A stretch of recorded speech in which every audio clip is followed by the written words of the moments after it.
بسم اللہ الرحمن الرحیم۔ آج کے دن کو اگر جموں کشمیر کی تاریخ کا اہم ترین دن کہا جائے تو بیجا نہیں ہوگا۔ مقبوضہ کشمیر کے اندر ہندوستان G20 سمٹ کی ایک میٹنگ کا انعقاد کر کے جہاں پوری دنیا پر اپنے مقبوضہ کشمیر کے اوپر اپنے جابرانہ قبضے کی مہر ثبت کرنا چاہ رہا ہے، وہیں اہم ترین ممالک نے، جن میں سعودی عربیہ، انڈونیشیا، ترکی، یہ 3 ممالک شامل ہیں، اور سننے میں آ رہا ہے کہ 2-3 مزید ممالک ہیں کہ جنہوں نے انسانی حقوق کی پامالی کے پیش نظر G20 سمٹ کی جو میٹنگ سری نگر میں ہونے جا رہی ہے اس کا بائیکاٹ کر لیا ہے۔ وہاں سٹرکٹ قسم کی سیکیورٹی ہندوستان نے لگائی ہوئی ہے اور چپے چپے کو اپنے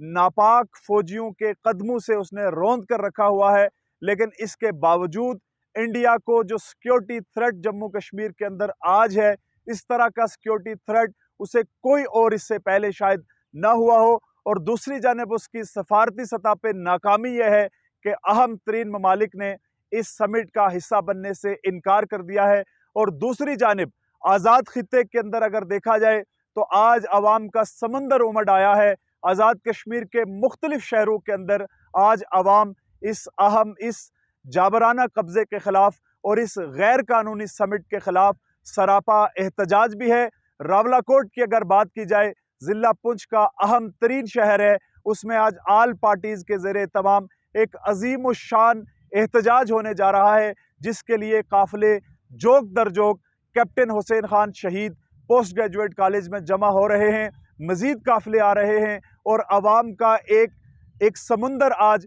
ہندوستان کے خلاف، انڈیا کے خلاف امڈ آیا ہے۔ تمام سیاسی اور نظریاتی وابستگیوں سے بالا تر ہو کر آج مقبوضہ کشمیر کے ساتھ یکجہتی کے طور پہ جموں کشمیر کی یکجہتی اور اس کے تشخص کا ایک پیغام دینے کے لیے عوام برسر احتجاج ہے اور نکل آئی ہے، اور ہندوستان سمیت ساری دنیا کو یہ پیغام دینا چاہ رہے ہیں کہ آواز دو، ہم ایک ہیں۔ اس پار کا کشمیر ہو یا اس پار کا کشمیر ہو، دونوں کشمیریوں کا، دونوں طرف کے کشمیر کے رہنے والے باسیوں کا یہ پیغام ہے کہ کشمیر کے اوپر کوئی کمپرومائز نہیں ہے، اس کے تشخص پہ کوئی کمپرومائز نہیں ہے، اس کی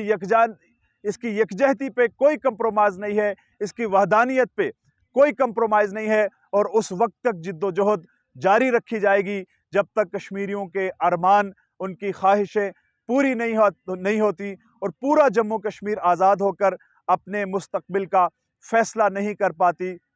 آج جو جاندار انداز میں انڈیا کو کشمیریوں نے پیغام دیا ہے، انشاءاللہ یہ ایک سنگ میل تحریک آزادی کشمیر کے اس تناظر میں ثابت ہوگا۔ ابھی دیکھتے ہیں، آگے دیکھتے ہیں کہ کس طرف حالات، کس طرف رخ جا رہا ہے۔ اسی کے ساتھ اجازت چاہوں گا۔ وآخر الدعوانا ان الحمدللہ رب العالمین۔